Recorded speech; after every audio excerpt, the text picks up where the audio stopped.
Kaixo, ongi etorria, poliedromo hau oso ugaria da gure inguruan. Eta ikusiko dugu bere ezaugarriak zintzu diren eta nola izendatzen diren. Hasteko. Lehenengo ezaugarria, bi aurpegi berdin eta paraleloak ditu.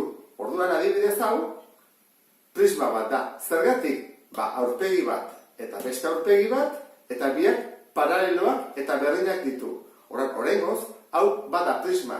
Eta bigarren ezaugarria, gainontzeko aurpegiak paralelogramoak dira. Orduan, ikusten duzu bezala, dena dira paralelogramak. Orduan, honi dituko dugu prisma bat. Prismak, hemen ikusten duzu bezala, ditu goiko oinarria, beko oinarria, alboko aurpegiak, eta altuera. Altuera da aurpegi batetik bestera dagoen distantzia. Prismak izendatzeko eskema hau jarraituko dugu.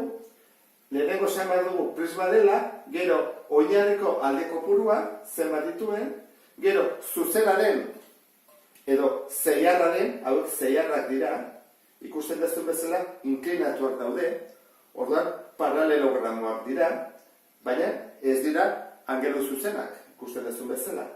Adibidez izan daiteke Donostiko Kursal jauregia, edo Kursal eraikina, horrela dago. Edo Madrilgo Kio dorreak, edo baita deitzen zaie Europako atea, ezta? Orduan, horiek dira zeiarrak. Orduan, ikusi bat dugu zuzena den edo zeiarra den.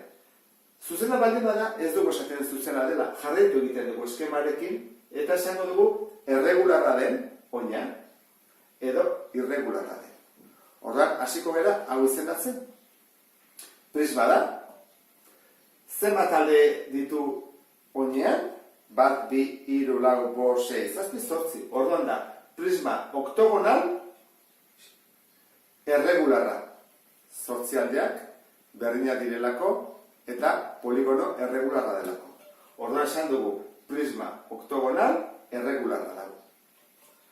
Beste hau hartuko dugu, izendatuko dugu, zer da prisma baita ere, ikusten duzu, bi aurpegiak paraleloak dira eta berdinak, orduan jarrai ezagun. Oinarriko alde kopurua, zenbat ditu, 1, 2, 3, 4, 5, 6, orduan hexagonal da. Prisma hexagonal, zuzena da, eta erregularra. Nik erregularrak ekarri ditut, zengo dugu. Hau, zer da hau? Badirudi ez dela prisma bat, ezta? Bi aurpegi paraleloak, hori da etzanda dagoelako. Jartzen badugu horrela, orain bai da prisma, ezta? Ikusten duzu. Prisma hon daiteke horrela edo horrela, kontuz gauza hauekin. Goazen izendatzea. Prisma, zenbat alde ditu oinarrian? 1, 2, 3, ordan da triangeluarra. Prisma triangelua, zuzena da, eta erregularra. Beste hau. Honek zenbat alde ditu, 1, 2, 3, 4 oinarrian, ezta? Ikusten duzun bezala.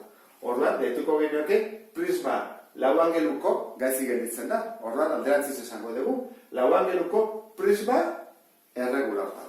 Baina, hain ohikoa eta hain normala dagoen gure inguruan, honek izen propio bat duela. Eta da, ortoedroa, horrela deitzen zaio. Orduan, ikusten badezute, zapata, kaja, itxurakoa, edo armario batean itxurakoa edo horrela, horrei ortoedroa deitzen diogu.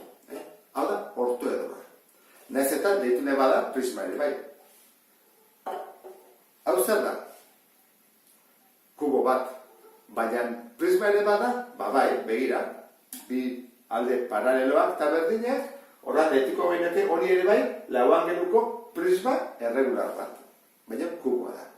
Gogoratu zaitezte baitere beste gauza batetaz. Paralelepipedoak dira prisma lau angelukoak eta zeiarrak. Orduan, baldin baditugu alde guztiak, aurpegi guztiak paralelogramoz osaturik, deituko dugu paralelepipedoa. Prismen azalera nola kalkulatzen den ikusiko dugu. Lehenengo adibidea. Zer egin behar dugu? Lehenengo egin behar dugu garapen laua. Bere aurpegi guztiak jarri ditugu zabalduta.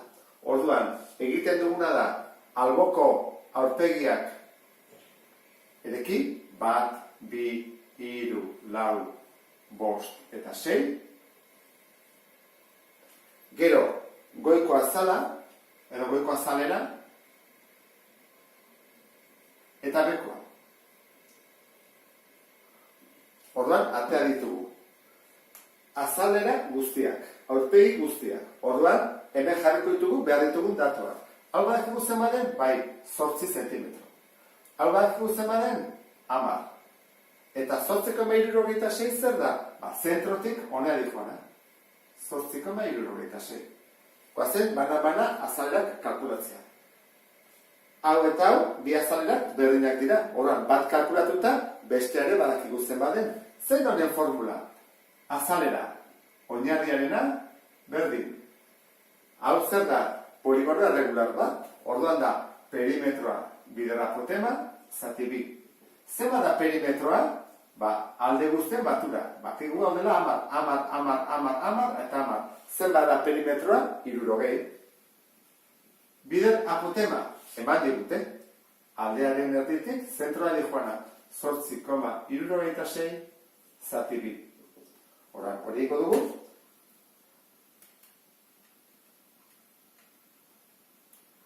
Berreunda, 49,8 zentimetro karratu. Horen, alboko azalera behar dugu. Zeitxura du honek, laukizuzena. Eta laukizuzena da, oina bi altura. Guazen ikustea. Zenba da oina, hemenik horrean. Izango da, honen perimetro berdina, ez da? 10, gehi 10, gehi 10, gehi 10, gehi 10, gehi 10, 60. Eta, altura, 8, eman digute. 980 zentimetro karratu. Hori jakin da, horren, ata dezakegu, azalera totala edo guztia. Nola egiten da, bi aldiz, bi bider, oinako azalera, gehi, alboko azalera bat. Ezta? Horlako bi, tolako bat. Bi bider, 249,8, gehi, 980. Eta kalkulo...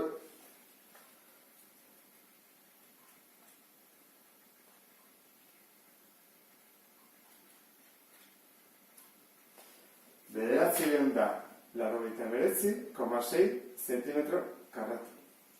Eta hau izango izateke, azalera totala. Bigarren prisma. Zer dugu? Lehenengo, garapen laua egin behar da. Horran, jarriko ditugu lehenengo, alboko azalera, ezta? Hola. Baina, ikusten ditezu bezala, hau da 10, urrengo da 6. Txikiagoa da urrengoa. Eta gero berri dator, 10rekoa, eta gero 6koa berri da. Beraz dia, 10, 6, buelta osoan, ez da? 10, 6.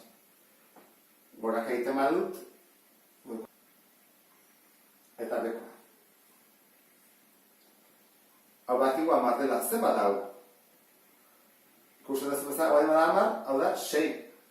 Horren hau da 6, hau da 10. Eta faltazio bakarrik hau, ez da? Zenba da hori? 3. Horren, hasi gaitezen. Ikusten duzu bezala, prismetan, bi oinarriak berdinak dira, horren bat kalkulatzen dugu eta egiten dugu, bider bi. Eta albokoa beti da, laukizuzen bat. Horren, goazen jartzea, oinarriena. Zeitxura du laukizuzen batena hau ere bai, horren da, behin bidaratxe, zenba da oina, 10, altura 6, 10, bider 6, 60. Alboko azalera. Berdin.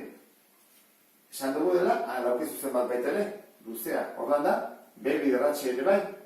Baina zenba da oinarria?